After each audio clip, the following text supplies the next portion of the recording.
Сиқырлы жүзік ертегісі.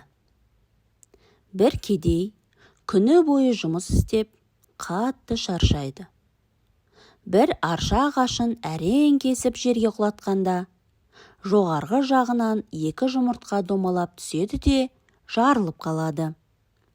Біріншісінен бүркіттің балапаны шығады да, лезде өсіп, адам бойымен бірдей болады. Екінші жұмыртқа жарылып, одан алтын жүзік шығады. Бүркіт қанатын қағып қалады да кедейге: «Ей, адам ұлы, сен мені құтқардың. Мен саған мынау алтын жүзікті сыйлаймын. Бұл сиқырлы жүзік, бірақ жүзіктен өміріңде бір-ақ тілек тілейсің. Тілегің орындалған соң, жүзігің сиқырын жоғалтып, жай жүзікке айналады. Сондықтан, тілегіңді айтпастан бұрын жақсылап ойлан. Әйтпесе кейін өкініп жүресің», дейді. Осыны айтып бүркіт ұшып кетеді. Екінші қуаныштан жүрегі жарылардай боп үйіне қайтады. Жолда зергердің дүкеніне соғып, зергерден өз қолындағы жүзіктің қанша тұратынын сұрайды. Зергер: «2 алтындай болатын шығар», дейді. Кедей қарқылдап күліп жіберіп, бұл жүзіктің сиқырлы екенін, оған ешбір баға жетпейтінін айтады. Зергер қара жүректі, арам адам еді.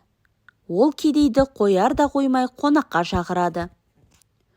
Үйінде ұйықтап жатқан жерінде екіншінің жүзігін ұрлап алып, соған ұқсас жай жүзікті салып қояды. Келесі күні кедей байқұс жөніне кетеді.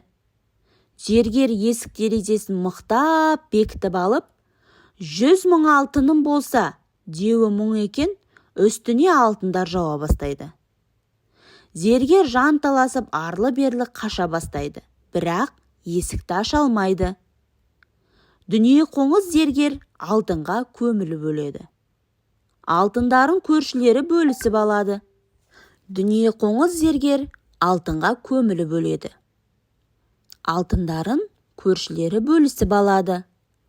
Ал қайырымды егінші болса, әйеліне жүзікті көрсетіп: «Алла бізге рахым етті, енді қалаған тілегімізді орындалады», дейді. Әйелі: «Біз жер тілейік, егістікке жер жетпей жүр ғой», дейді. «Жоқ, 1 жыл тырмысып еңбек етсек, жерді өзіміз-ақ сатып аламыз», дейді күйеуі.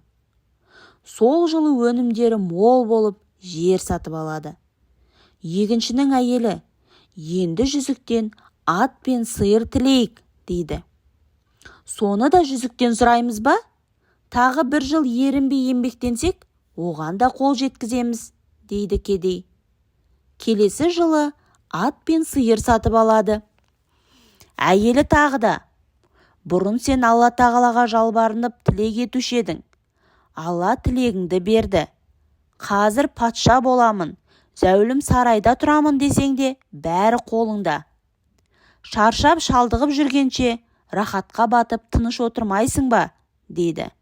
Сонда екінші тұрып: «Біз әлі жаспыз. Өміріміз алда. Аллаға шүкір, бізде қазір бәрі бар.